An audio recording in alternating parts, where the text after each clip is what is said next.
Welcome to Faith Between the Lines.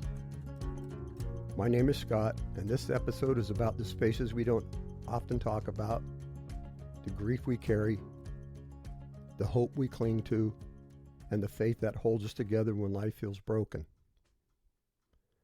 This episode is called Never Leave Mad. About 15 years ago, Kathy and I were invited to a 4th of July weekend barbecue at her sister Darlene's house. It was like most 4th of July gatherings. Good food, lots of friends, everyone trying to have a good time, but underneath it all, there was something wasn't right. Darlene and her husband Alan were fighting about something the entire time we were there. Every time they got near each other, you could see the tension. It was in their faces. You could hear it in their voices. Everyone else was laughing, having a good time, and enjoying the day. But those two stayed mad at each other from the moment we arrived until the moment that we left. And after the barbecue, of course, we all went home.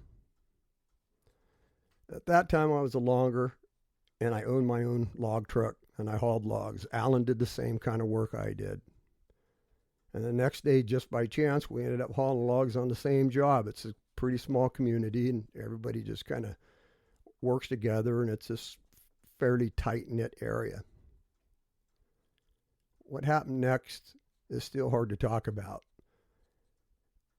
Alan was involved in a horrific truck accident and was killed instantly. No one really knows what happened. His truck rolled over with a load of logs on it, and he was crushed inside the cab. When I got there, there was nothing anybody could do, and I was the second person on the scene. They stayed around for about a half hour, 45 minutes, collecting his personal belongings, took his watch off of his arm. The CHP finally showed up on the scene. An officer told me after I took a short statement from me that we would notify the sheriff department, and they would go to Alan's wife and tell her. And I told them, no, absolutely not. I will do it. I know the family. He's my brother-in-law, and I love the family. I can't let a stranger deliver that kind of news. So I got in the truck, and I drove about 12 or 13 miles from the scene of the accident to the top of the mountain where there was cell service, and I called my wife, Kathy, and I told her what happened. She couldn't believe it, and neither could I. I told her, get up, get out of bed, have a cup of coffee, and think about what you're going to say and what you're going to do. It was 25 minutes after 6 in the morning, and it had just started to get daylight. And I told her, meet me outside of her sister's property. I'll meet you there. We will go in together, and we will tell Darlene together. But of course, when I got there, about 35 minutes later, Kathy had already gotten in there. She was inside the house, and she was telling her sister the news, telling her what had happened. When I got out of the truck, I could hear Darlene's grief and bellowing and wallowing outside the house. And that kind of pain that just kind of shakes the walls and shakes the soul. It was a devastating blow to her. And it was a devastating blow to all of us. Her husband of 39 years was gone in an instant. And the day before at the barbecue, all they had been doing was fighting. Alan was mad at her. She was mad at him. You know how it can be. Words said in frustration. Pride getting in the way. Both people too stubborn to back down. But the last words Darlene ever said to Alan were, "You can go to hell, and I don't care what you do." Those were the words that she carried for the rest of her life. I watched the change in her. The grieving process in Darlene never began because she couldn't forgive herself. When Alan died, a part of her died, and it died with him. She carried that weight for 14 years, a heavy, destructive burden that she never found peace from. And when she passed away, she still carried those last words with her. You know, watching someone you love implode under the weight of regret is one of the hardest things you can ever witness, especially if you love them. We tried to help her. We tried to encourage her, remind her that love is bigger than any one moment of anger. But she couldn't let it go. And that's why this episode is called Never Leave Mad. Because sometimes the last words you speak to somebody become the last word you will ever get to say. When I look back on Darlene and Alan's story, I'm reminded of how fragile our time really is. We walk through our days assuming we'll get another chance, another conversation, another moment to make things right. But life doesn't always work that way. Sometimes the door closes without warning. Sometimes the last word really are the last words.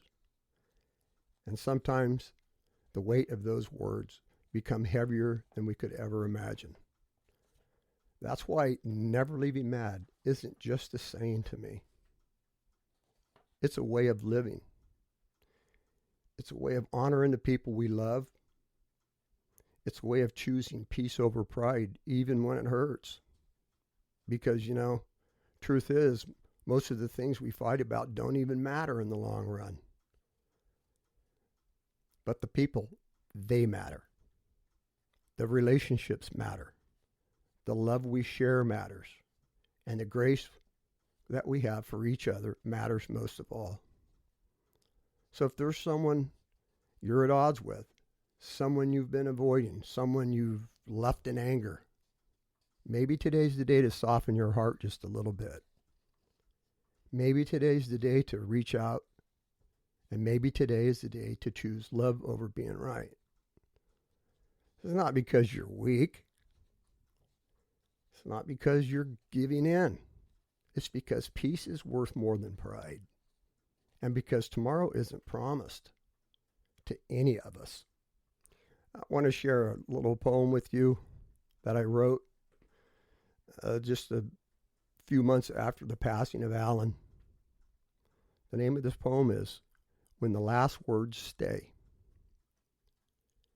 Anger rises fast and bright, a spark that blinds your inner sight. It flares up quick, it burns the air, then leaves the heaviness still there. Pride steps in and takes the lead and feeds the fire and plants the seed. It tells you you're the one who's right, then leaves you restless through the night. Regret moves like a winter stone. The weight you carry is on your own. It settles deep behind your eyes and dims the blue of morning skies. But love speaks soft and steady still, a quiet strength, a gentle will. It waits for hearts to choose its way before the light slips out of the day. For words don't vanish when they're said. They echo long inside your head. They flow us through every door and shape our lives forevermore. So guard the things you choose to say before you turn and walk away. For every breath could be the last, and once it's gone, it's in the past. Let kindness be the final sound before your footsteps leave the ground. Let mercy be the gift you give to those to whom you share to live your life. For when the last words linger on and dawn arrives and find they're gone, you'll want to know you spoke with grace, not anger written on your face. So hold your temper still, your hand. Don't let your heart turn cold or hard, for life can change in just one beat and leave you standing in the street, wishing you had said instead the softer words inside your head. Choose peace before the moment's fled. Choose love before the day is done. Choose gentleness before you part and speak the truth that heals the heart. Because the last words that we leave are the ones our souls believe. And when tomorrow slips away, may love the final word you say. My closing blessing for the show is go in peace as you step into the rest of your day. May peace walk beside you. May gentleness guide your words, and may love steady your heart. If there's someone you're at odds with, may courage rise in you and reach out. If there's a weight you've been carrying, may grace help you set it down.